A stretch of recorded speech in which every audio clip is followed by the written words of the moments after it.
Hello and welcome to this week's video where I discuss what I believe is important for individual investors to consider over the next 5 to 10 business days. We're going to talk a bit about corporate earnings. Corporate earnings season is upon us. We've started off quite strongly. Should this and will this continue? We're going to talk about inflation. Is it transitory or not transitory? The Fed seems to think that inflation will start to dissipate as we head into 2022. And lastly, the TSX on one of the best streaks we have seen since the mid-1980s. Is this something for individual investors to consider, or should they just chalk this up as one of those streaks that has been good but not necessarily that important? Corporate earnings season has gotten off to a fantastic start. We've seen reports from the US banks, some of the biggest banks in the United States, some of the biggest banks in the world report really good earnings.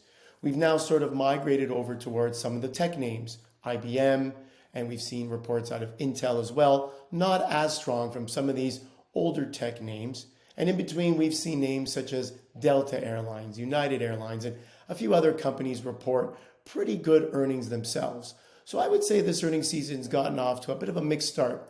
All in all, I think it's actually quite strong when you look at it in general terms. Will these higher margins and higher costs affect their bottom line? Or will tech names and other names for that matter talk to us about how they believe things will just get better from here as the world economy gets back on its feet? I'm not so sure, but I know individual investors should be watching for what they say and the comments that they make going forward. Inflation, is it transitory or not? Higher interest rates, are they coming or not? And tapering, when will tapering actually start? Frankly, I'm getting actually tired of hearing about all these things, yet individual investors definitely need to know and want to know where things are going over the next 6 to 12 months. The Fed has said many times that they believe inflation will start to dissipate as we move into 2022. I actually believe that that is the case.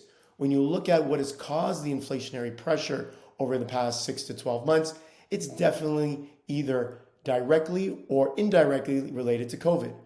I believe, frankly, that COVID is starting to go away and things are going to get better as global economies get back on their feet, everyone gets back to work. We're going to start to see these supply chain constraints start to the bottlenecks start to go away.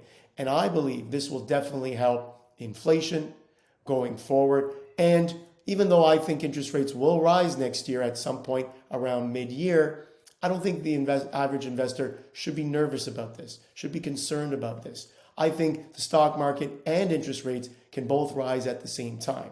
So going forward, look for the best quality names that you can, buy on the dips if the dips present themselves, and have confidence that this market can continue to move higher even if tapering happens before the end of the year and interest rates start to move higher mid next year.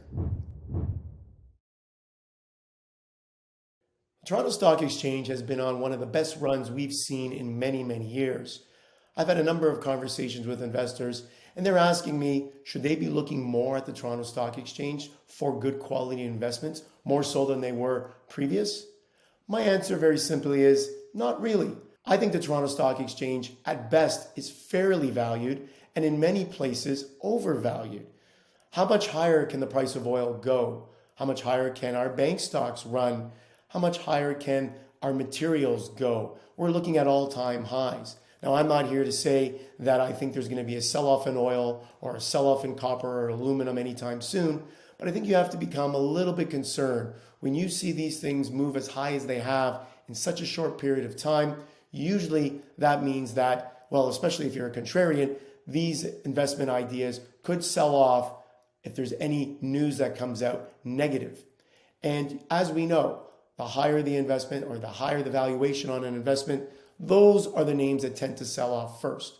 So when going forward and building a good diversified portfolio, I'm not saying not to include these names, but I think you really have to do your homework. Find those diamonds in the rough in those areas, in those sectors. Don't just buy the hottest and latest and greatest.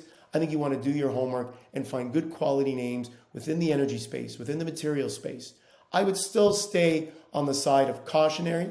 I would definitely have these as part of a diverse portfolio, but not make it a large part, a core holding in a portfolio. I love Canadian banks and I will continue to invest in Canadian banks, but I think you have to be very selective as to which banks you choose. So going forward, TSX, I think it's a great place to have your money, but definitely the United States seems to be better value to me and have a lot more ideas down south that you could take a look at.